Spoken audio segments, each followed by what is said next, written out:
She's an icon. She's a legend. She's fabulous. If you're not one of the people who subscribes to her looking like a scary hag. No, even as a hag, she's fabulous. Welcome back to my channel where I like to talk about Dungeons and Dragons, specifically the Feywild, as I try to flesh it out a little to make it a more playable realm for my characters. If you've seen my previous videos, you know, because I talk about it all the time, that I am running Wild Beyond the Witchlight. So to be clear, for the rest of this video, there are spoilers. I feel like you're not too worried about that if you clicked on this video, but throwing it out there. For today's video, I'm going to give you a quick overview of who Zybilna is in Wild Beyond the Witchlight, her importance, and then get into some of her lore. I'm not going to do a super deep dive, but I will link below the wiki that I use just in case you want to go on any bunny trails in her history.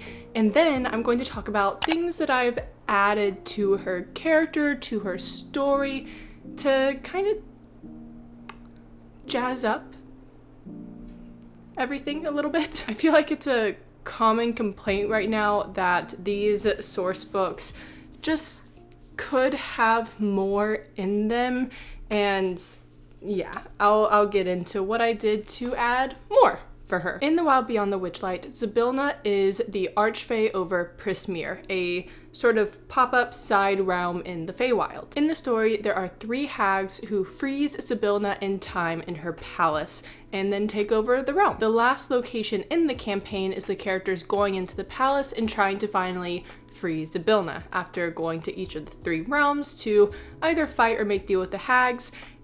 Kind of just depends on what kind of players you have. In the end, if the player characters free her, then she grants each of them a wish. That's definitely a condensed version of events, but that's what Zybilna's role is. She has to be rescued from being frozen in time, and then she can give great rewards because she's very powerful. But who is she? Zybilna is an alias for the wizard, also known as Tasha, Natasha, or Igwilf. There's a little hint at the beginning of the campaign as to her true identity. In the carnival outside the Hall of Illusions, the players will probably see, I'll read, a wooden mannequin of a grinning, raven-haired young woman in witch's attire and a green flowing cape hovers inside a glass cabinet. At the top of the cabinet, a sign reads, Tasha the Wizard, known for her hideous laughter. On a successful history check, characters can recall that she is also known as Igwilf the Witch Queen. My players did not care at all about this thing. They just went right past it, said, that's cool, and moved on. They didn't at all question that this mannequin was standing outside what they later discovered to be the entrance to Prismeer in the Feywild. Whatever, you gotta love them. I think part of that was also because one of our players is a pretty experienced DM. He knows a lot of D&D lore, and I don't think he expected Tasha the Wizard to be a major player in the Feywild. I mean, historically, Tasha doesn't exactly spend a lot of time with the Fey beings. So let's look at some of her history. Now, Zybilna, or Tasha's connection to the Feywild, could be brought all the way back to Baba Yaga being her adoptive mother. I do have a video about Baba Yaga and her original connections to Slavic folklore if you want to know more about her. Baba Yaga has 3 actual daughters who are the hags in Wild Beyond the Witchlight. So when Zybilna returns to the Feywild and becomes a powerful archfey and rises to power, it's not super surprising that her sisters, wanting some of that power and knowing her pretty well, could take over her palace and her realm. Before being adopted by Baba Yaga, I read on the wiki that she was born in a place called Earth, not like E-A-R-T-H, but O-E-R-T-H. This is why I can't give every little detail of her history, because that sent me on a bunny trail of what is this place, what goes on here, and I'm not going to explain too in depth these little bitty things. Over time, she became a master at summoning fiends, planar exploration, and necromantic magic. She has quite a history with demons, spent a lot of time in D&D, where demons are from. I get them mixed up with fiends. The Abyss. Oh, they're a type of fiend. Zybilna has spent a lot of time around / with the Abyss. She even has a demon lover named Grotz. Enemy and lover. This isn't like an enemies to lover narrative, it is a both at the same time all the time. They love each other, they don't trust each other, they also tell each other everything. They also have a few kids together, who apparently the prince has hidden away to keep safe. Zybilna, like many other powerful beings in D&D, is also a master at staying alive.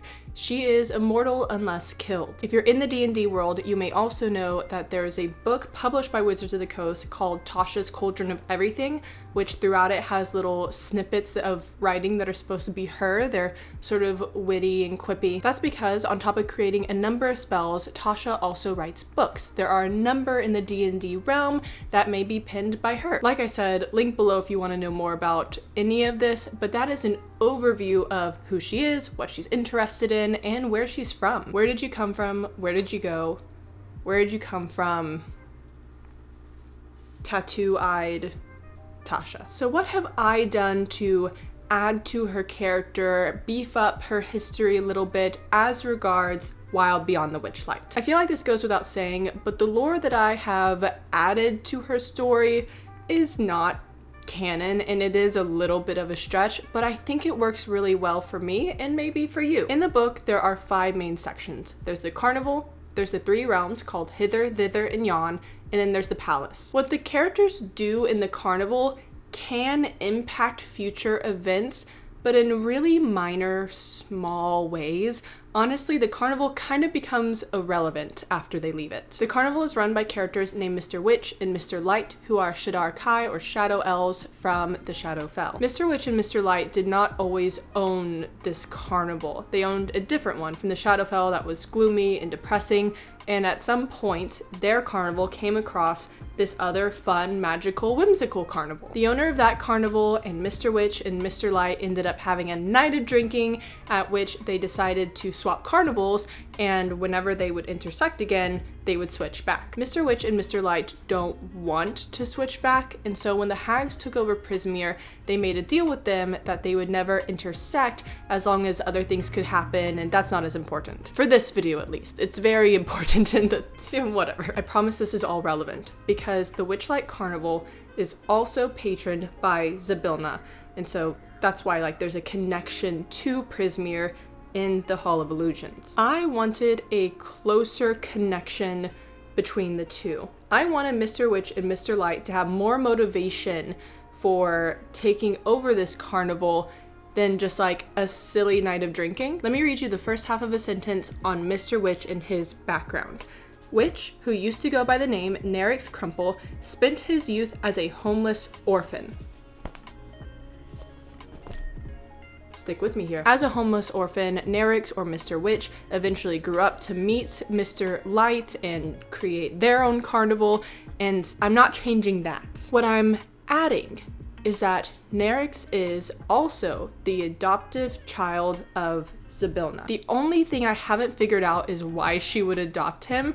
I'm working on it, or maybe he is her real son, but I don't know.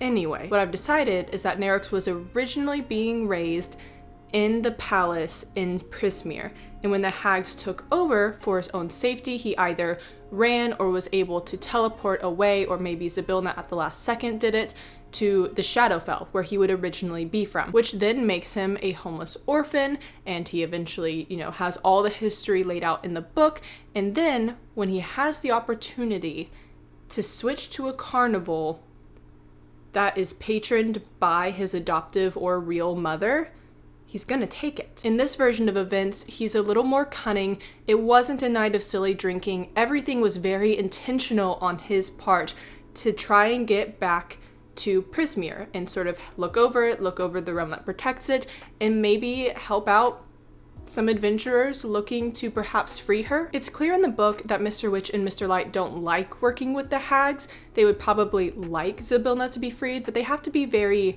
careful about expressing that and helping anyone.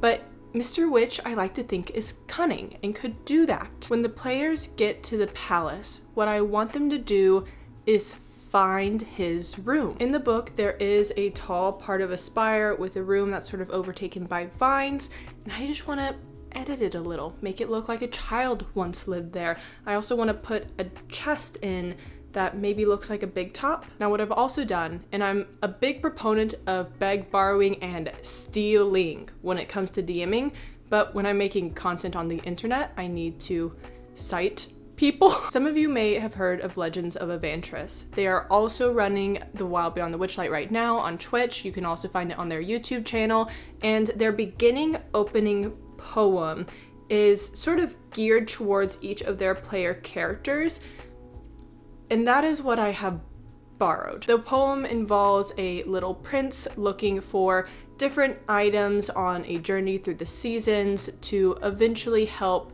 free his mother, and then he takes those toys that he has found, places them in a chest, and makes a wish for love, for power. I'm not gonna give the poem here because it is honestly not mine to give, but if you go watch any of their videos for The Wild Beyond the Witchlight, you will get to listen to it. It's really beautiful, really creative. But each of the toys listed in that poem, I have placed at different places along their journey. And I want something, this is the other thing I haven't decided on that I really need to. I want something to happen when they take all those toys and place them in the chest in that room. I don't know if it's going to be necessary for them to do so. I haven't decided how exactly it's going to help Zybilna. I haven't decided if it's going to summon something or if maybe they'll get some sort of clue or helpful hint from Mr. Witch himself. Something along those lines I'm going to add. In some way it's going to help free Zybilna or tell the character something they need to know. And this is the part of the video where I ask for your thoughts and ideas. What would you do with this? And what do you think of Zybilna's role in general? I mean, our experienced DM so strongly could not believe that it was Tasha that I had to show him a picture of her and basically say, you know, at this point in the story, it should be clear, this is Tasha the wizard. This is also Zybilna. It is her. And any other thoughts that you want to share on this video about Tasha, about Mr. Witch and Mr. Light, about the carnival, about the campaign as a whole, I would love to know. But that is all I have for you today. So please like, subscribe, and I will see you next time.